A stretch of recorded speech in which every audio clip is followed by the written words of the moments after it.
ఎర్రగడపాలెం నుంచి గుండాలపాడు నుంచి బొప్పూడి నుంచి అనమటపాలెం నుంచి పోతినేరపాలెం నుంచి తీసుకొచ్చాము కోడల్ని. వీటి మీద అయిపోయిందా? మా వాళ్ళు చక్కగా పెడతారు కూల్ డ్రింక్స్ భోజనాలు. చూడమ్మా మా మర్యాదలు ఎట్లా ఉన్నాయి చెప్పండి. ఓకే. అలాగే ఆ కోడలు తొలగరించింది ఆ యొక్క రైతన్న ఆ దుక్కు తినుకోవడానికి ఉజ్జయిని మాంగాళమ్మ తల్లిని తెలుసుకొని మన రైతన్న అంతా కలిసి తల్లి మా పాడి పంటలు చల్లగా ఉండాలి, మా గ్రామం చల్లగా ఉండాలని ఆ ఎలబడిన పెట్టెలు దొరుకుని అరగడ కట్టుకొని మన రైతన్నంతా ఏ రకంగా బయలుదేరి వెళ్తున్నారు చూడమ్మా. చాలా చల్లరే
గట్టిగా పగ్గాలు గట్టిగా వంగబాకండి నడుము తొలగరించింది దుక్కి తినుకున్నాడు. ఆ రైతన్న ఎంతో కష్టపడతాడు. దుక్కి దున్ని వ్యవసాయం చేస్తేనే మనం మన దేశం సస్యశ్యామలంగా ఉంటే మనందరికీ ఆ రైతన్న బో పెడుతున్నాడు. అలాంటి రైతన్న ఎలాంటి వాడమ్మంటే మేలు రకం మన్మధుడు ఎందుకన్నా మెత్తున్నాడు, దేశాన్ని బ్రతికిస్తాడు రైతన్న. ఆ రైతన్న గట్టి మీద కూర్చొని స్వామి ఈ సంవత్సరం కూడా తల్లి మా పాడి పంటలు సన్నంగా ఉండాలని విసారిపోతుంటే అంతలోకి ఆ ఇల్లారు అన్నం తీసుకొచ్చి ఏమయ్యో చూడు ఎప్పుడు కష్టపడటమేనా, అదిగో మన ఉజ్జయిని మాంకాళమ్మ తల్లి అంట. ఆ తల్లి దగ్గర మన దేవస్థానం కమిటీ వాళ్ళందరూ కలిసి మనకి ఆ కోలాట కార్యక్రమం అంట ఎంతో చక్కగా పెట్టారయ్యా, ఓసారి వెళ్ళి చూసేద్దాం రాయ్యా అని చెప్పి బతిలాడుకుంటే ఏమే నీకు ప్రతి సంవత్సరం కూడా ఇచ్చిన మాట నేను నీకు పంటల పండగ నీ దగ్గర మాట తీసుకోలేకపోతున్నానని చెప్పి ఆ ఇల్లాలని ఆ భర్త చూడమ్మా ఏ రకంగా ముడుచుకుంటున్నాడు. ఏమే నువ్వెక్కడో మేడ మిద్దుల్లో బ్రతికేదాన్ని తీసుకొచ్చి ఈ పూరి గుడిసిందా నేను నుంచావని చెప్పి ఆ ఇల్లాలు చూడు ఏ రకంగా పడుతుందమ్మా. మేడ మిద్దెల్లో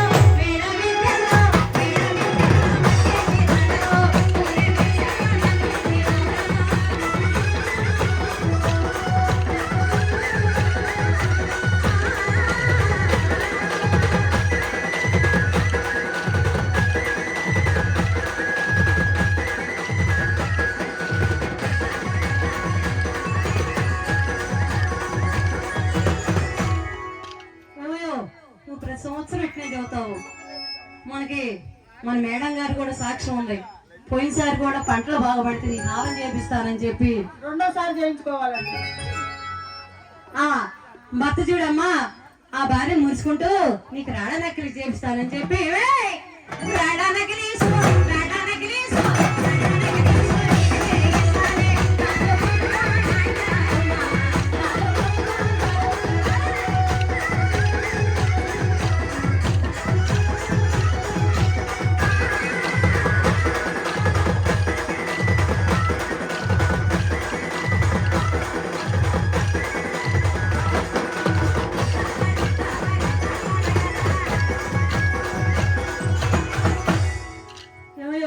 నీ మాటలన్నీ ఇలాగే ఉంటాయి కానీ ఎప్పుడు ఇలాగే అంటావు. అదిగో చూడు మన మాంకాళమ్మ తల్లిది అంట, ఈ రోజు అంట అమ్మవారిది వార్షికోత్సవం అంట. అక్కడ మన సిద్ధి సాయి కోలాట సమాజం అంటయ్యా. మనం వెళ్ళేటప్పటికి చూడమ్మా ఆ అక్కడ కోలాటం అంగరంగ వైభవంగా సంబరాలు ఏం విధంగా చేస్తున్నారు సరిగ్గా కాకా అదిరింది మామా అదిరింది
ఆ పాట ఎప్పుడో నేను వాడుకున్నా ఇదిగో అది ఎందోనంటాయా మన ఏదో పైసలు పండి పాట అంట నేను పొలం వెళ్ళేటప్పుడు అన్నం తీసుకున్నట్టంటే ఆ రికార్డులో విన్నానయ్యా నేను ఒకసారి పాడతానయ్యా అని చెప్పి అయ్యా చూడు ఆ భర్తను ఏ రకంగా నవ్వటానికి పాడుతుందనమ్మా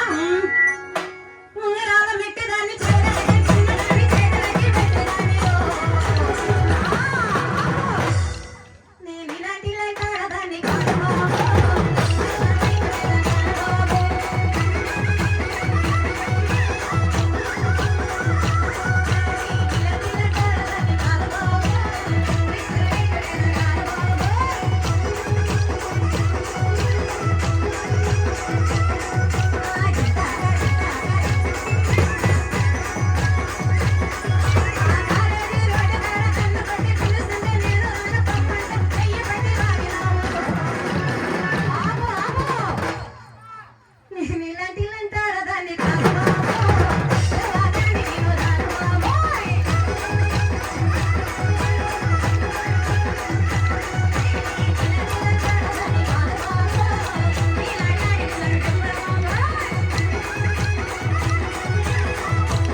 ఏమయ్యో నీకు ఎన్ని పాటలు పాడినా కూడా నేను నడిచలేకపోతున్నానయ్యా ఇది చూడు అదిగో ఎప్పుడు పొద్దుస్తమానం పని చేస్తావు సాయంత్రానికి వచ్చేసరికి ఆ బార్ షాప్కి వెళ్ళి ఆ చేసిన కష్టం అంతా ఆ బార్ షాపులో ఇస్తున్నావయ్యా కాబట్టి నువ్వు ఎప్పుడు ఇంకా తాగబాకయ్యా తాగితే మన కాపురం బాగుండదని చెప్పి ఆ ఇల్లా చూడు మా భర్తను ఏ రకంగా బతులాడుకుంటున్నాం తాగబాకురా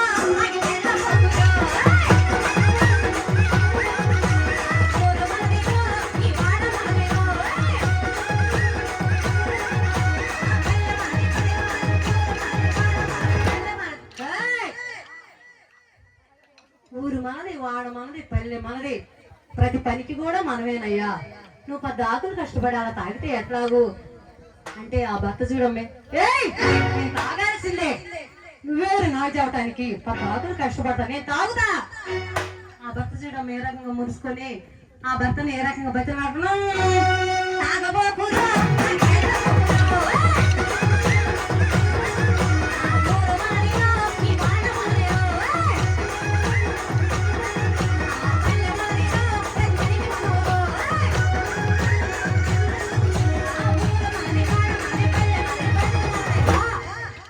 ఏమయ్యా నువ్వు తాగబాకయ్యా నువ్వు తాగితే మనం బాగుపడమంటే తాగాల్సిందే అని చెప్పి ఆ తాగబోతు భర్త మన సేటు గారి దగ్గరికి వెళ్ళి ఆ బార్ షాప్ దగ్గరికి వెళ్ళి ఏమయ్యా సేటు గారు ఇవ్వయ్యా బారు బీరు చూడని చెప్పి ఆ భర్త చూడ ఏ రకంగా తాగుతున్నాడు బీరు మనదిరా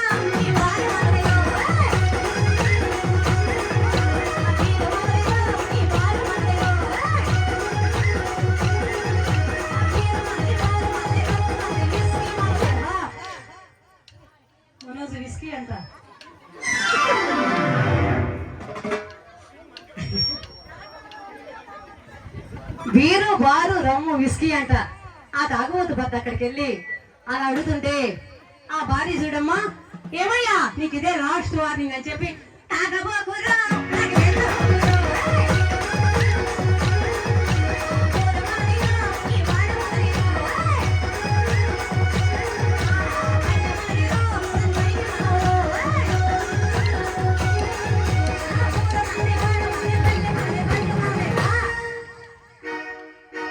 అలాగూ ఆ రైతాన్ని ఎంతో కష్టపడి మనోజుకు బీరుకు వచ్చినాయి అంటండి. ఇస్తారు దానికి మా వాళ్ళందరూ. తెలంగాణ బాగా ఉంటది. ఈరోజు పండుగ చేసుకోండి, ఇస్తారులే మా వాళ్ళు చదివిస్తా. నువ్వా అబ్బాయా? నువ్వు ఇచ్చావా? పెద్దగారిపాలెం మా తమ్ముడు లక్ష్మీనారాయణ నాశనం కళమంత 100 రూపాయలు సమర్పించారు. వారిని వారి కుటుంబాన్ని ఆ షిరిడి సాయినాథుడు సదా ఎలవేళ చల్లగా చూడాలంటూ మనోజ్ ఇదిగో పండుగ చేసుకో.